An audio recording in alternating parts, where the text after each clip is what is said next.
I recall the initial 5 to 6 years of the Obama administration and how for quite a while, week after week, and a seemingly endless amount of time, the fake news industrial complex revealed that Obama was doing his best to rectify all the horrendous financial news of the Bush years. I recollect how following 4 years, Obama mourned not having settled the economy yet, in the wake of promising not to look for a moment term if the nation was still fit as a fiddle, and after that kept running for re-election.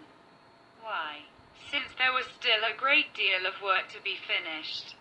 The FNIC propped up his administration's failings for the whole a very long time of this excruciatingly irritating procedure of America in a slow death spiral. We caught wind of Bush's unpleasant economy nearly as much as we're catching wind of Trump's endorsement evaluations hitting an all-time low. Oh, better believe it. FNIC, don't figure we didn't see that you're setting up that feature week after week. In a speech on global warming to a sycophantic crowd week ago, Obama, in endeavoring to improve his enormously inefficient, close decade-long spell as president, really accepted the open door to lie the crowd that he was specifically in charge of Trump's booming economy and job development via right-wing news. Well, this just figures. Obama had the stones to literally thank himself in a speech last week as he took credit for the economic growth that President Trump has ignited. At a Chicago climate summit, he spoke to a rapturous crowd and told them that despite resistance at every step of the way, his administration's efforts to fight climate change resulted in a better economy. Excuse me. Climate change has had nothing to do with this economy. If anything, it has cost us millions that we could ill afford. Obama is a delusional Marxist. As we took these actions, we saw the U.S. economy grow consistently. Obama said, "We saw the longest streak of job creation in American history by far, a streak that still continues, by the way." He then had the nerve to add, "Thanks Obama, excuse me while I vomit. A lot. What a freaking liar. I know a lot of people who were unemployed the whole time Obama was in office. He had us in a quasi-depression. There were no jobs for 8 long years.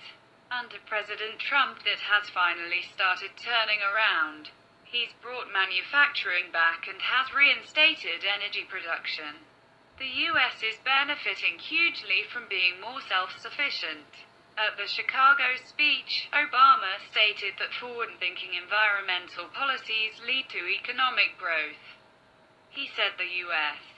is in an unusual position as the only country that hasn't signed on to the Paris Agreement after Syria signed last month.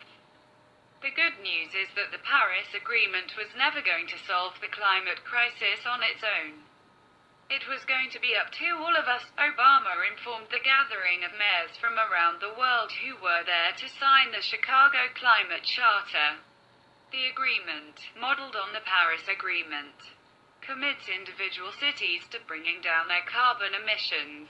Since Trump has been in office, the stock market has skyrocketed 30%. We are on course for a third quarter with over 3% growth. The jobless rate has dropped to a 17-year low of 4.1%. Why? Because Trump has nixed a ton of regulations and he's about to slash taxes. Neither of which Obama would ever do. Business leaders and economists both give all the credit for this to President Trump. U.S. Rep. Peter Roskin, R.E.L., said earlier this year that Obama's administration was the first to never have a whole year of 3% growth. Small wonder, Marxism will do that to an economy. The highest GDP growth Obama ever reached was 2.6 in 2015. In 2016, the highest he could get was 0.8%. Overall, Obama's entire presidency resulted in a 1.5% GDP growth. Trump has just started his presidency and he's already reached 3%. Obama didn't build that, not even close. Job creation under both Democrat President Bill Clinton and Republican Ronald Reagan was by far larger than the gains made under Obama. What is really astounding about the greater part of this is a similar man who years back guaranteed us that he and all the king's men were totally confused with reference to how to settle the economy. That it was so much worse than anyone was aware, is currently endeavoring to persuade us that he arranged the American economy out in such detail that at precisely the 9-year point after his blessing, the economy would all of a sudden bloom forward into this rose of brilliance, inconspicuous since the Reagan years. Do you trust that, in the event that you can acknowledge that Obama and his councils were so prominently insightful that they could organize such an astounding rebound? To the point that would happen exactly in the 9th year, the inquiry at that point moves toward becoming. For what reason didn't he simply detail this astonishing accomplishment in his first year? Oh, right, since just Donald Trump can do that, evidently. What do you think about this? Do not hesitate and write your thoughts in the comment section below.